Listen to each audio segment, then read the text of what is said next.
एक बार की बात है। एक गांव में रामदास नाम का एक नेक और ईमानदार व्यक्ति रहता था। वह हमेशा जरूरतमंदों की मदद करता, सच्चाई के मार्ग पर चलता और किसी का बुरा नहीं चाहता। लेकिन फिर भी उसके जीवन में दुखों की भरमार थी।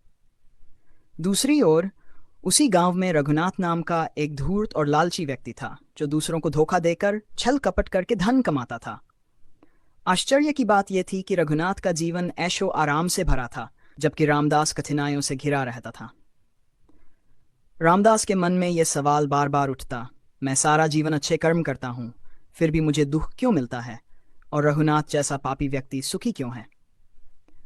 अपनी इस दुविधा को सुलझाने के लिए वह गांव के एक ज्ञानी संत के पास गया और अपनी पीड़ा व्यक्त की।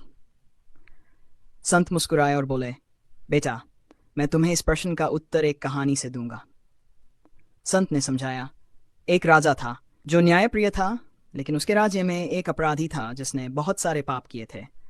राजा ने सोचा कि उसे तुरंत कड़ी सजा देनी चाहिए, लेकिन तभी मंत्री ने कहा, महाराज, उसे थोड़ा समय और दे दीजिए, हो सकता है वह अपनी गलतियों को सुधार ले। राजा ने मान लिया और अपराधी को कुछ समय और दिया। दूसरी ओर एक सैनिक था जिसने हमेशा ईमानदारी से राजधर्म निभाया। एक दिन युद्ध में वह घायल हो गया और उसकी मृत्यु हो गई।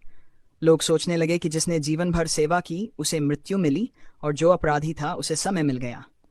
लेकिन राजा जानता था कि सैनिक ने अपने कर्मों का फल पा लिया और अपराधी को अपने कर्मों का फल भविष्य में मिलेगा। संत ने आगे कहा, रामदास, यह संसार एक कर्म भूमि है। तुम्हारे पिछले जन्मों के कर्म भी तुम्हारे वर्तमान जीवन को प्रभावित करते हैं।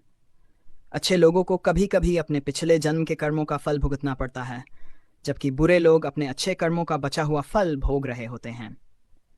लेकिन न्याय का चक्र कभी रुकता नहीं। जब समय आएगा तो पापी को भी अपने कर्मों का दंड मिलेगा और सच्चे व्यक्ति को उसका उचित फल मिलेगा। रामदास को अब समझ आ गया कि ईश्वर का न्याय तुरंत नहीं होता, लेकिन अवश्य होता है। उसने धैर्य रखा और अपने कर्मों में विश्वास बनाए रखा। समय बीता, रघुनाथ के पाप बढ़ते गए और अंत में उसे एक बड़ी विपत्ति ने घेर लिया। दूसरी ओर रामदास की ईमानदारी और अच्छाई ने उसे सम्मान और समृद्धि दिलाई।